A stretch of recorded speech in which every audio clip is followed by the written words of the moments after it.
Hi friends, आज आपण बघणार आहोत रेबीज डिसीज. रेबीज डिसीज हा व्हायरल डिसीज आहे. तो विषाणूपासून होतो, त्यामुळे तो व्हायरल डिसीज आहे. नंतर बघा, हे bite of infected dogs, rabbits किंवा मंकी किंवा कॅट हे जेव्हा आपल्याला बाईट करतात त्यावेळेस आपल्याला रेबीज डिसीज होतो. आता हा जो काही डिसीज आहे ना, इंटरेस्ट करतो ब्रेन्स व्हाया न्यूरॉन्स, ब्रेनच्या थ्रू न्यूरॉन्समध्ये प्रवेश करतो.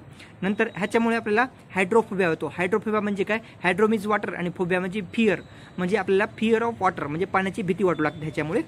नंतर बघा, हा एक फाटाल डिसीज आहे. फाटाल डिसीज म्हणजे हा एक प्राणघातक डिसीज आहे. जर आपल्याला रेबीज झालेला असेल तर आपला प्राण सुद्धा जाऊ शकतो. नंतर ह्याचे जे काही सिम्पटम्स आहेत त्या किती दिवसांनी अपीयर होतात? अपीयर विथिन 90 to 175 म्हणजे 175 डेजमध्ये आपल्याला अपीयर होतात. जर आपल्याला डॉगने बाईट केलेला असेल तर सिम्पटम्स 90 ते 175 दिवसामध्ये दिसतात.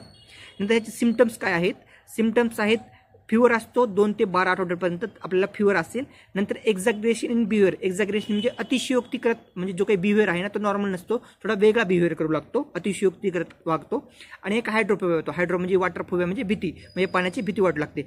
हाय फ्रेंड्स, आपण रेबीज झालेला एक माणूस आहे, तो प्रॅक्टिकली कसा बिहेवियर करतोय तो बघूया. चला स्टार्ट करू.